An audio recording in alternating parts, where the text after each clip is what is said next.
जंगल में एक भेड़िया था जो बहुत ही घमंडी था। वो जंगल के जानवरों को हमेशा कुछ न कुछ कहकर उन्हें तंग करते रहता।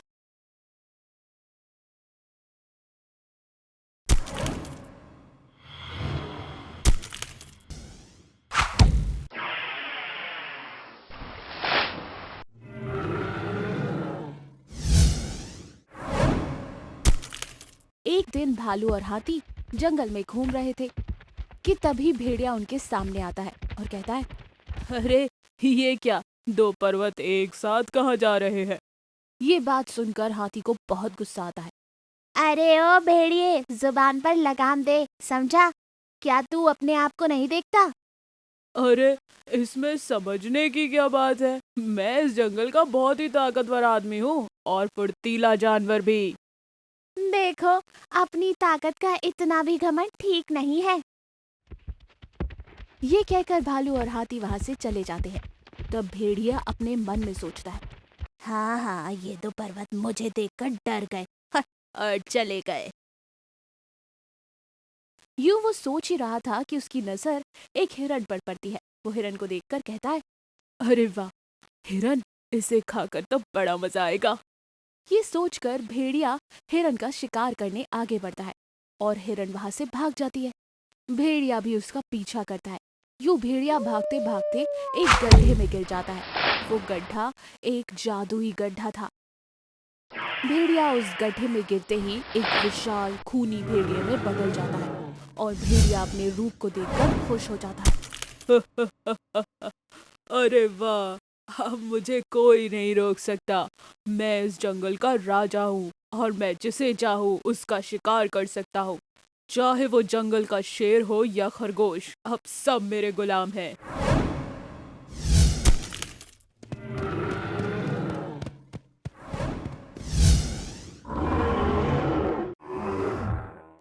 यूं वो जंगल में बेवजह शिकार करने लगता है।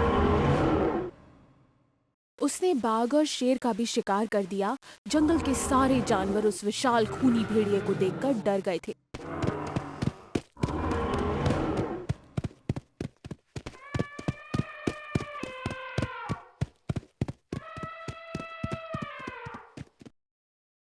जानवर डर के मारे अपनी अपनी गुफाओं में रहने लगे।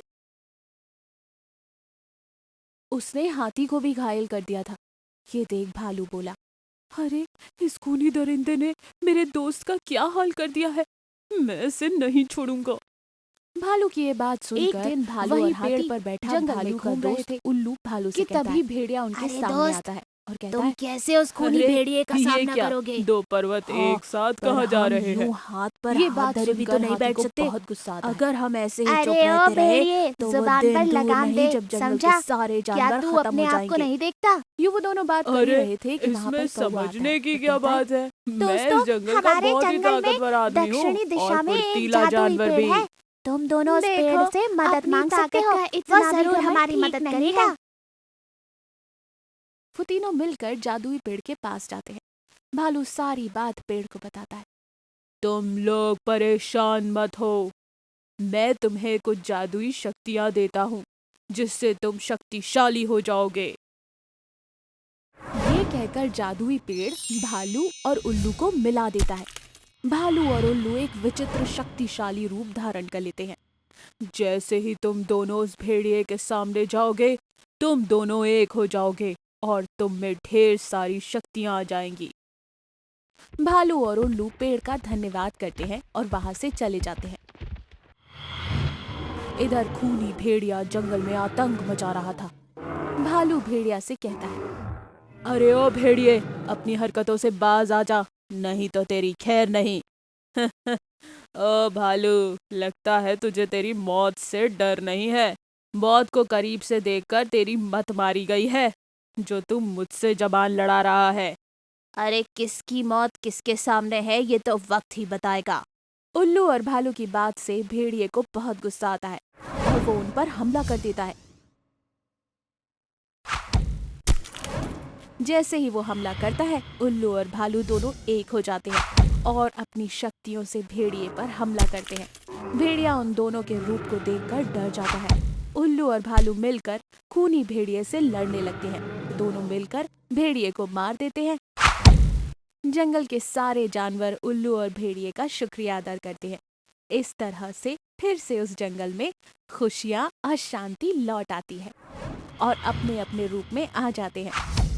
अगर आपको हमारी कहानी अच्छी लगी हो तो हमारे चैनल को लाइक और सब्सक्राइब करना मत भूलिए। और हाँ, इस कहानी को अपने दोस्तों के साथ जरूर शेयर कीजिए। Thank you. मत्स्य कन्या और उड़ने वाला सफेद हाथी।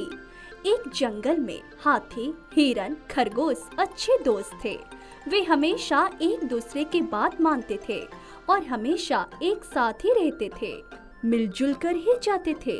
इससे जंगल में सभी जानवर इनकी दोस्ती का मिसाल देते थे। एक दिन तीनों खाने की तलाश में निकलते हैं। इतने में वहाँ लोमड़ी आती है।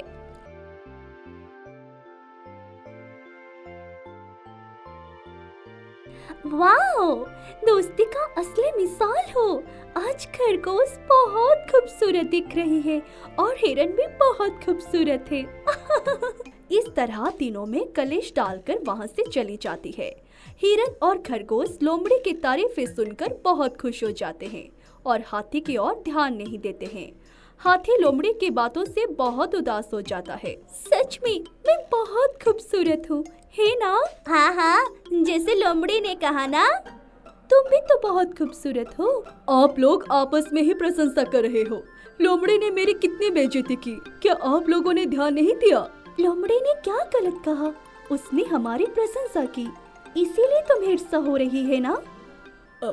नहीं दोस्त, तुम लोग सच में बहुत खूबसूरत हो, लेकिन लोमड़ी मेरा अपमान करके चली गई। हाँ, क्योंकि तुम खूबसूरत नहीं हो, इसीलिए लोमड़ी ने ऐसा कहा। तो गलत क्या है? हर किसी को सच्ची बात सुनकर गुस्सा आता है, इसीलिए तुम्हें हमसे ईर्ष्या हो रही है और उस लोमड़ी पर गुस्सा आ रहा है। हमारी अच्छाई, बुद्धि, बल और चालाकी का संबंध हमारी खूबसूरती से नहीं है दोस्त। अरे, तुम तो हर छोटी बात पर बुरा मान जाते हो।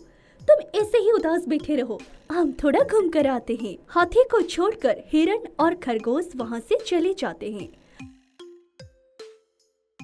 बाद में हाथी उदास होकर पानी के तालाब के पास जाता है।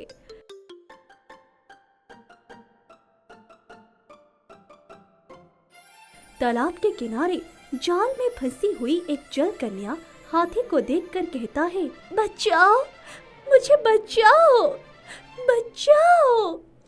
हाय रे, मैं खुद ही बेइज्जती से बच नहीं पाया, तुम्हें कैसे बचाऊंगा? कृपा करके इस जाल से मुझे छुड़वाओ। अगर देर हो गई तो शिकारी आकर मुझे ले जाएगा। प्लीज प्लीज मुझे बचाओ। तुम्हें बचाना मेरा बस की बात नहीं है, ये तो बहुत मुश्किल काम है। तुम चाहो तो मुझे बहुत आसानी से बचा सकते हो। तुम इतने बलवान, चालाक और सारे जंगल में खूबसूरत हो, क्या इतनी छोटी सी मदद नहीं कर सकते? अच्छा, तुम एक मिनट रुको, मैं अभी जाकर मैं अपने दोस्तों को लेकर आता हूँ। वो इस जाल को टुकड़े टुकड़े कर देंगे। इस तरह चूहे को लेकर आता है। चूहा जाल को कुतरकर जल कन्या को छुड़ाता है। बाद में जल कन्या तालाब में जाती हुई कहती है, दोस्त, मैं जीवन भर तुम्हारी आभारी रहूंगी। वो तो ठीक है, अब क्या इस जंगल में मैं ही सबसे खूबसूरत हूँ? सच सच बताओ।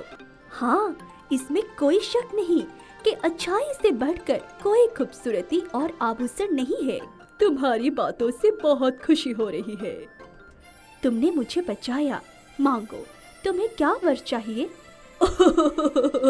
तुम्हारे पास वर देने की शक्ति है तो तुम खुद ही अपने आप को बचा सकती थी, तो मुझे क्यों पूछा?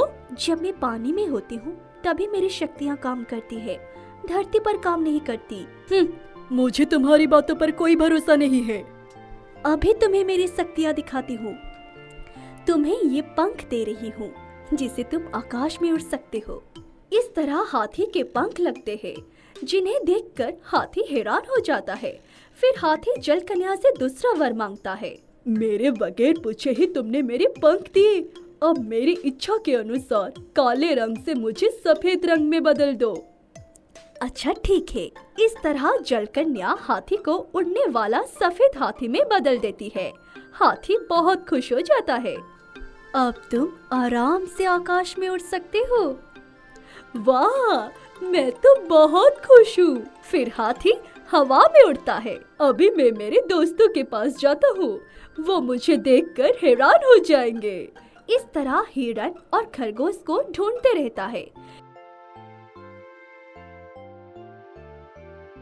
इतने में हिरण को एक बाघ शिकार करते हुए देखता है। हाय, बाघ मेरा दोस्त को शिकार कर रहा है। मुझे उनको किसी भी तरह बचाना होगा। मैं तेजी से जाकर मेरे दोस्त को बचाऊंगा। इस तरह हाथी तेजी से जाकर बाघ के सामने हिरण को उड़ा कर ले जाता है।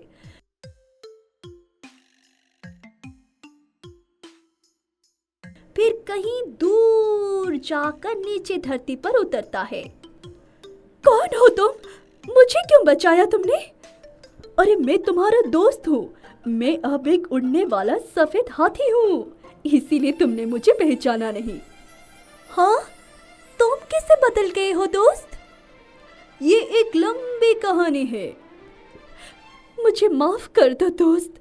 जब लोमड़ी ने खूबसूरती का नाम लेकर हमें क्लेश किया तो उसके बातों में आकर तुम्हारी बहुत बेइज्जती की।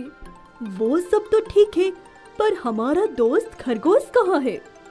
बाघ के आने पर दोनों इधर उधर भागते थे, पता नहीं कहाँ चला गया। चलो ढूंढते हैं। इस तरह हाथी हिरण को लेकर हवा में उड़ता है। एक जगह एक बाज खरगोश पर हमला करने वाला होता है।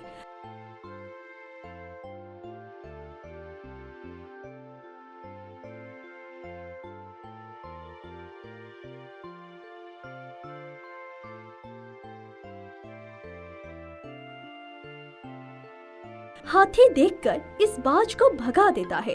फिर खरगोश के पास हाथी और हिरण आते हैं। तुमने पहचाना कौन है? अरे हमारा दोस्त है, जल कन्या की दी हुई वरदान से उड़ने वाला सफेद हाथी बन गया है। अच्छा, मुझे माफ कर दो दोस्त। मैंने तुम्हारी बेइज्जती करने पर भी तुमने मुझे बचा लिया। अरे इतनी बड़ी बड़ी बातों की क्या जरूरत है?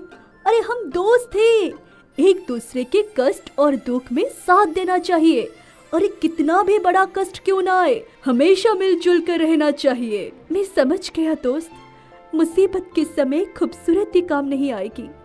हमारा बुद्धि, बल, समय, स्फूर्ति ही हमें बचाती है और इससे ही जीवन में गौरव मिलता है। चलो दोस्त, अब जंगल में आराम से घूम फिरते हैं और उस लोमड़ी को सबक सिखाते हैं। इस तरह वहाँ से चले जाते हैं। हमें इस कहानी से ये सीख मिलती है कि कष्ट आने पर हमारा सौंदर्य नहीं, हमारा बुद्धि बल ही काम आता है। तो इस तरह वीडियो देखने के लिए हमारे चैनल को सब्सक्राइब करें, लाइक, शेयर, कमेंट करने के लिए ना भूलिए और हाँ, अगले नोटिफिकेशन के लिए बेल आइकन को दबाने के लिए ना भूलिए।